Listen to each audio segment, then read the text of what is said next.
would love to invite other student writers to come up and share a little bit of their work. So maybe we'll be milling around and get our attention, and we'll have you come up to the microphone to read a piece. That would be amazing. We would also like to invite the student writers who are here to come and sign some cards for our judges. We've got a bunch of cards over here on the table, so maybe we'll pass them around a little bit too. But I think it would be really incredible for the judges to see your words on their cards, since they've already fallen in love with your words over and over again as they've been reading your words. So thank you for that. So without further ado, let's have Tommy Barnes.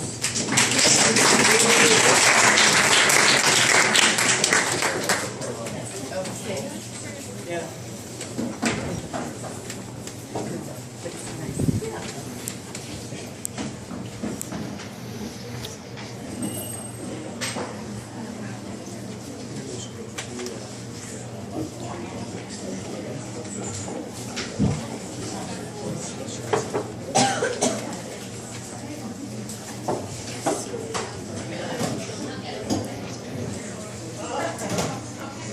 I'll start out by saying that Navadiphobia is described as the fear that somewhere, somehow, a duck is watching you.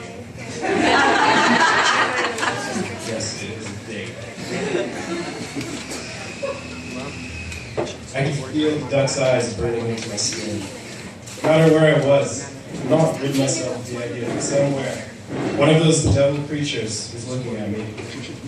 Ducks are members of the Anatidae family of birds, which is the equivalent of being a member of the Westboro Baptist Church, but for birds. It's a tad bit of an exaggeration, I suppose, but for me, that is how often they are. And it wasn't the physical body of the bird that shook me to my core. It was the idea of one looking at me. No matter how many obstacles I put between myself and the eyeballs of a duck, the fear was always there. However, I had come up with a brilliant plot to end up the reign of terror once and for all. I called it the Staring Contest of Destiny. It was a 4-step process, a recipe for freedom, as I like to call it. Step 1 of my plan was simple: gain entry to my local zoo. With $20 and a lot of courage, that step could be a cakewalk. Step 2 was to locate a lone duck. A flock of ducks would not work as well. The looks would be far too intense, and I know my boundaries. I didn't want this to be a plan for my death, just a plan to overcome a fear that has plagued me for years. So one duck, straight from the pack, would be perfect. Step 3 was to battle the duck in intense eye-to-eye combat. If I could outstare the little demon, I would know for a fact that I am more powerful. Depending on the outcome of Step 3, Step 4 would come next. Step 4 was to find other ducks and defeat them as well. That step was being a bit too hopeful, but I had to be prepared for all outcomes. With a whole lot of bravery, a piece of paper with 4 wild steps on it, and $20, I got in my vehicle and headed to the zoo. I thought beforehand that getting into the zoo would be a cakewalk. The reality was that I couldn't even get out of my car. As I sat in the driver's seat, I started to feel their presence. My hands gripped the steering wheel so hard I felt like I could have crushed the thing into pieces like the Hulk. Sweat started pouring down my face like it was Niagara Falls, only a lot less beautiful. I knew that I couldn't back out now. I was already on Step 1. This was the closest that I had gotten to a duck in the last 5 years. My body refused to move, so I sat there like a statue for a few minutes. Finally, I decided to make a move and force my body to remove my seatbelt and get out of the car. As I walked to the entrance, I was sweating more than a morbidly obese man climbing a 12-story staircase. I pushed the duck-filled thoughts out of my mind and focused on placing one foot in front of the other, making a beeline to the ticket booth.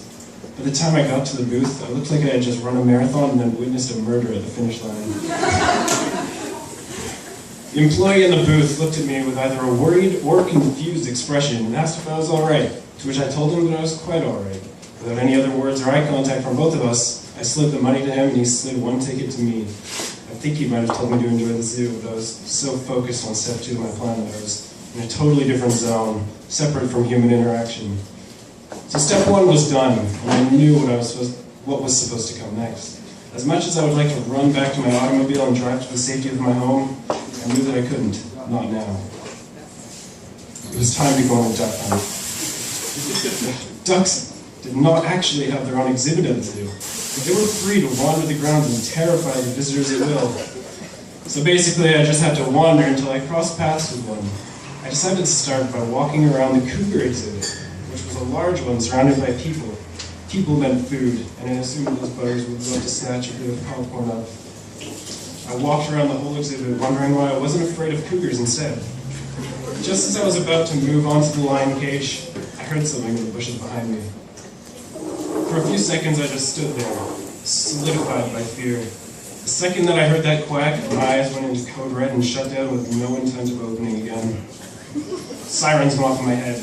Warning, duck interaction imminent. Leave the zoo immediately. The little voice inside my head was telling me to leg it out of there as fast as I could. Despite my fear, I forced myself to turn around, eyes still closed. My legs were rooted into the ground like a tall, strong oak tree. I had to open my eyes and face this thing. This is where I needed to start step 3.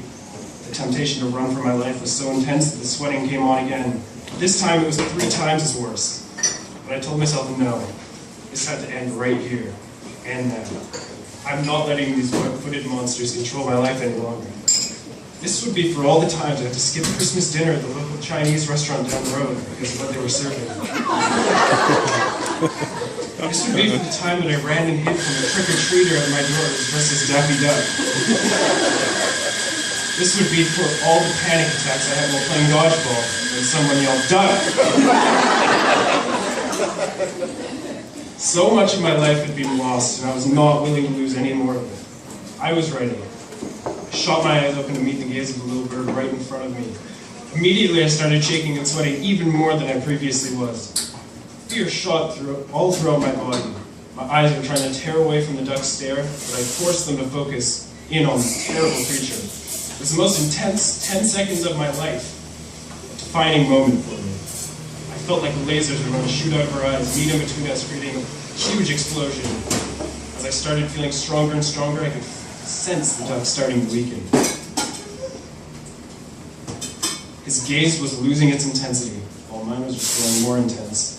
I started yelling at the top of my lungs due to my intensity, and I knew already I'd won the battle. After another few seconds of screaming and staring, the bird simply turned around and walked back into the bushes. At first I couldn't even grasp what I had just done. I had won. No longer would I let the duck control me. I felt powerful over them. I was the self-proclaimed duck ruler of all of Fuquack. With my success, I decided to move on to step 4 and finish this thing once and for all. It had been hours since my first staring contest. Since then, I had defeated 6 other ducks. Not even a shred of fear remained in my body. As I walked around feeling invincible, looking for more victims, I noticed 2 men approaching me. I put on a smile and acted completely normal. Turns out that the zoo's visitors were a bit scared by a man yelling at ducks. They informed me that they have received various complaints about a crazy guy screaming and staring at ducks around the zoo. Several of these were by clearly terrified children. As they told me that I had to immediately leave the zoo or be forcefully taken out, I had just one thing on my mind. I had won the conflict of a lifetime. So as they escorted me out of the area into the parking lot, I just walked along with a smile on my face, excited for the rest of my life.